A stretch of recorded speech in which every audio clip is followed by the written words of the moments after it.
Ready? Masikip masyado.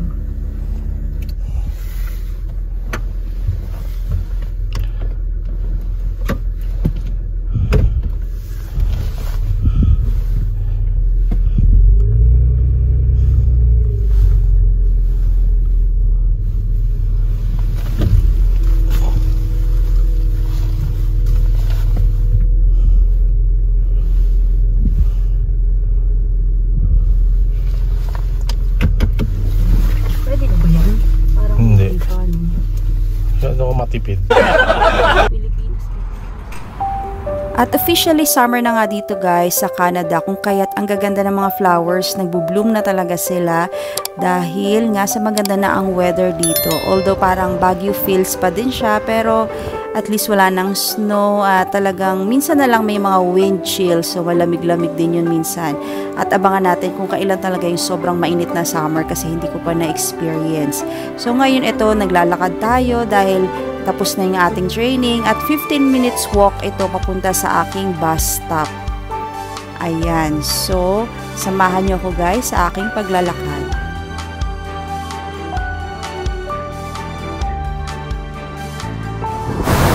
Hi guys! Welcome to Jill in Can. So today ay natapos ko na ang 2 full days training namin.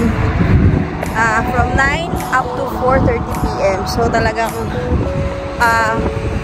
nakaka-drain kahit nakaupo ka lang kasi mas nakakaubos din ng energy yung lagi nakaupo.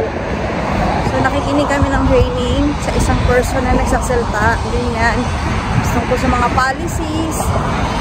Bukas naman meron na lang 1 to 3 PM para doon sa mismong location namin. Ayun. So naglalakad ako ngayon pa uwi dahil wala tayong sundo. Walkathon tayo ngayon guys, pauwi. So, from the place ng aming training kanina, ay 15 minutes walk papunta sa bus station.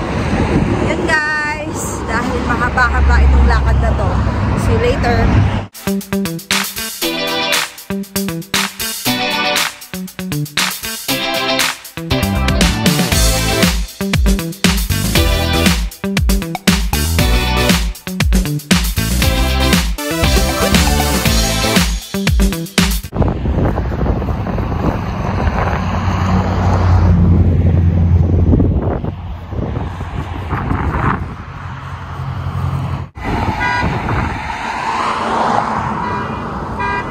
Ito nga pala guys, ay ito yung tinatawag na Gateway Boulevard.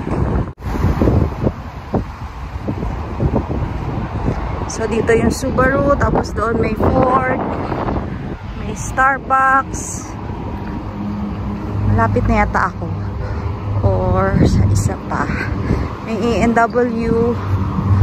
So malapit na yata ako. Malapit na. Dito na tayo guys sa ating bus stop. So pwedeng umupo. Pwedeng umupo kasi meron tayong chair. Mag-wait lang tayo dito. At mukhang delay yung ating bus. Kaya mag-antay lang tayo. Pero okay naman mag-antay. Hindi naman masyadong madumi. Hindi mausok. Ayan, so medyo maingay lang guys. So yung the next day.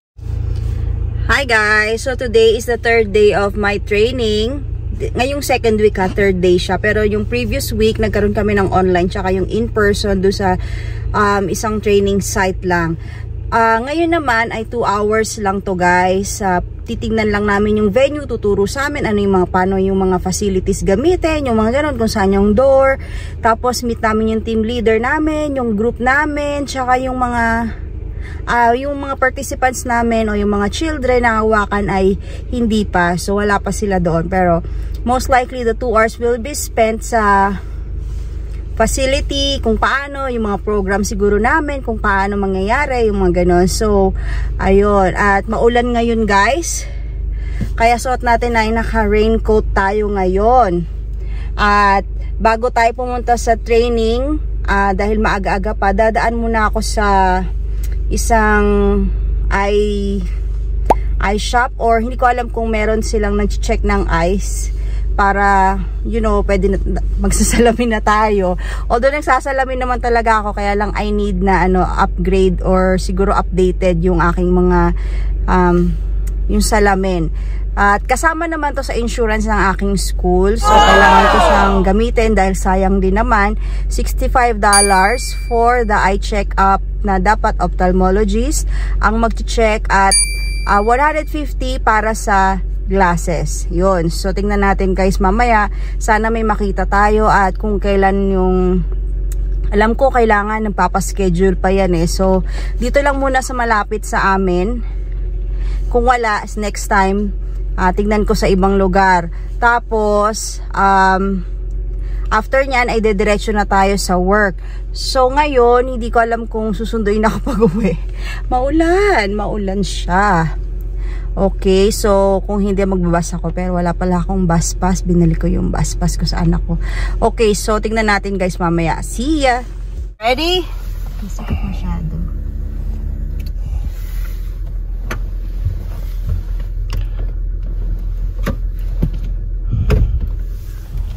Ang driver's license ko pala dito guys ay class 7, which means parang pang student driver's license lang yun guys. Kaya hindi ako makapag-drive mag-isa kung wala yung aking husband who is a holder of class 5 driver's license. Sige ba, sige. Sabi ni don't bump! Sabi ni John Pak.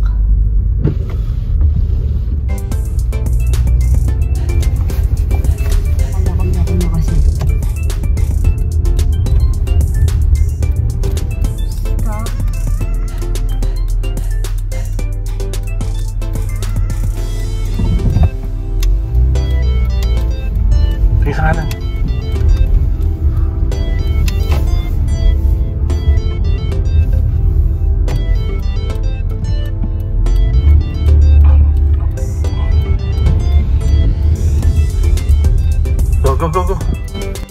Ang strict naman ng aking coach.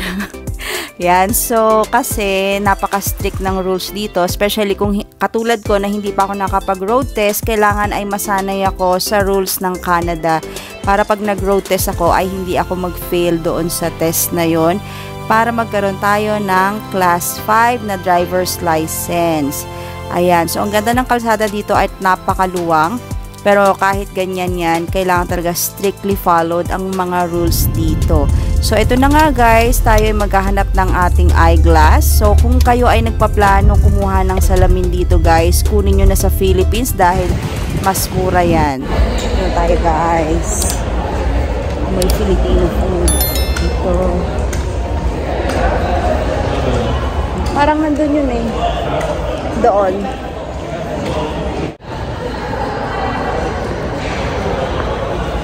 Parang wala dito.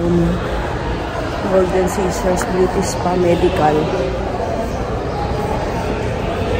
Yan. Nasa labas. A few moments later. Guys, we're here.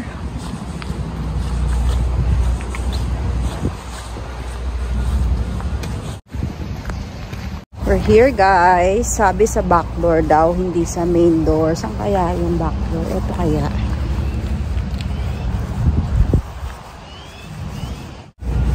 Saan kaya yung back door? Daming door. A few moments later. Hi guys. So natapos na yung aming tour, orientation dun sa location namin at kung ano yung magiging assignment namin. At ngayon nga ay maaga pa, 30 minutes early kami pinalabas kasi tapos na. At 5 kami, so bali may team lead, tapos 4 na community specialist.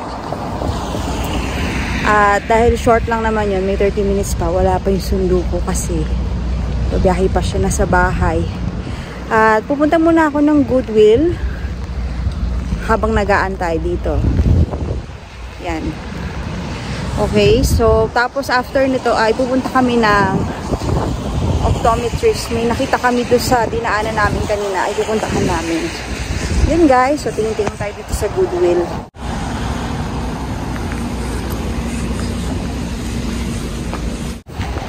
So guys, donation center lang pala yun. So wala naman ako nakita. So ngayon ito ay Dagan Mall. Kasi yung Dagan Mall na ito, wala siyang loob. So parang lahat labas. Ano ba yan? Ganito ibig ko sabihin, nalabas siya. Nakalagay yan Dagan Mall. Pero yung shops niya ay nandito. Ganito yung mga shops.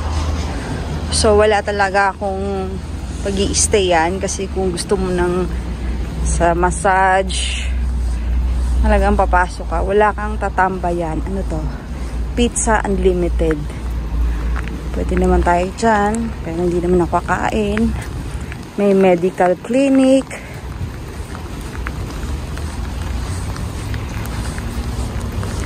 May pharmacy.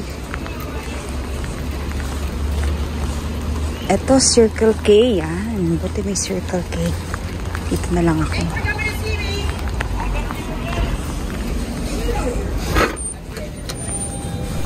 At sakto naman guys ang pagpasok ko dito dahil biglang lumakas ang ulan. At hindi naman ako nagtagal dito. 12 minutes lang naman ang distance from our house nung location na ito. Kaya't, ito, andito na nga.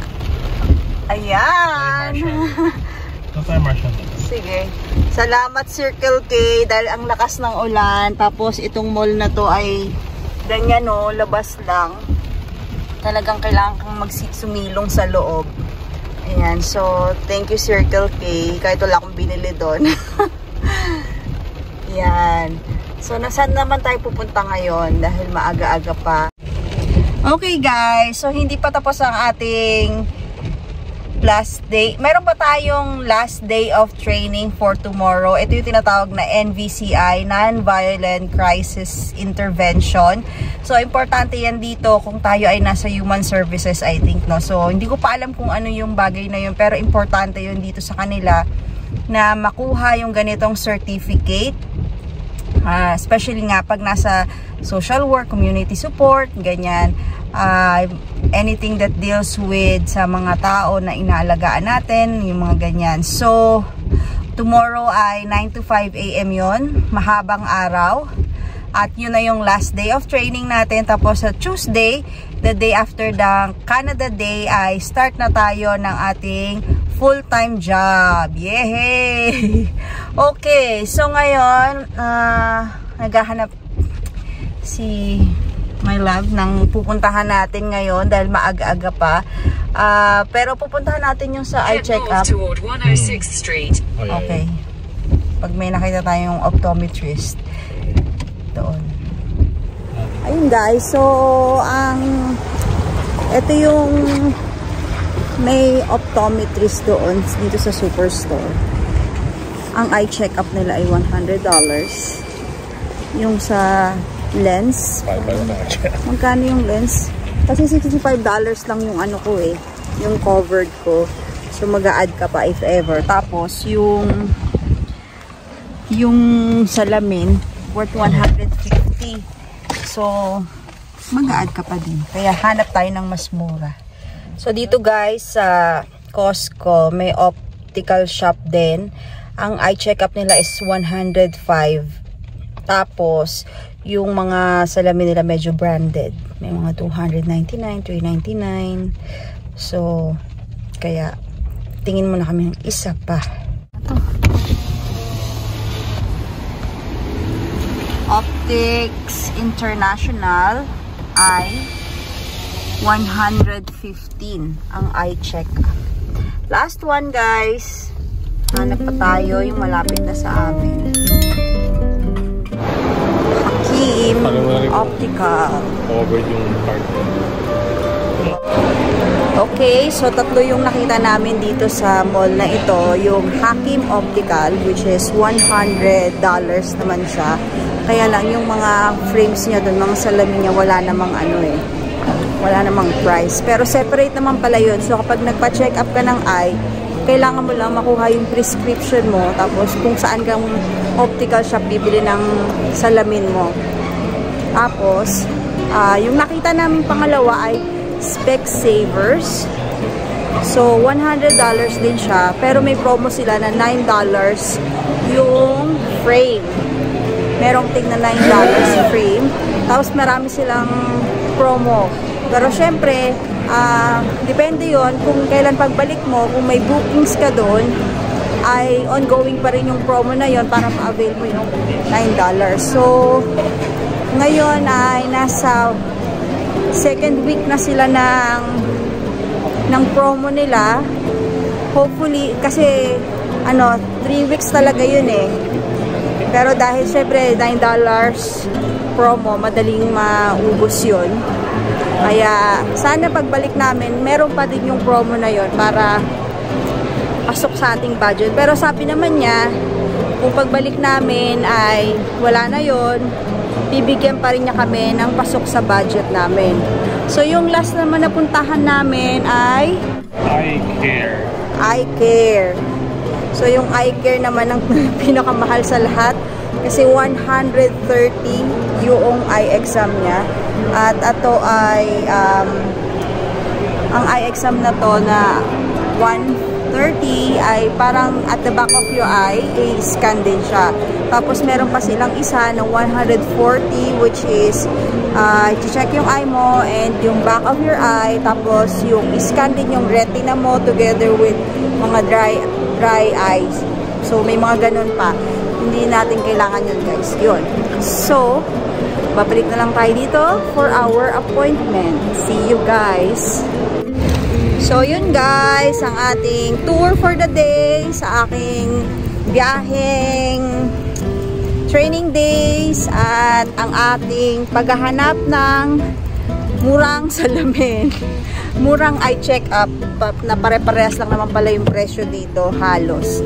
Yon, so balik na lang tayo sa ating schedule ng eye exam at pauwi na tayo guys. So kung hindi ka pa nakasubscribe sa channel ko, please consider subscribing and please don't forget to like and share this video and give this a thumbs up.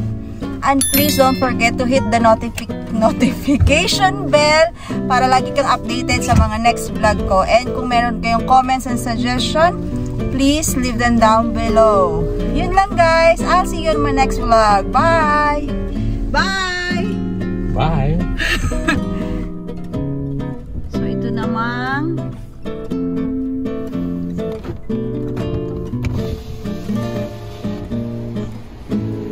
Optics International ay 115 ang eye check.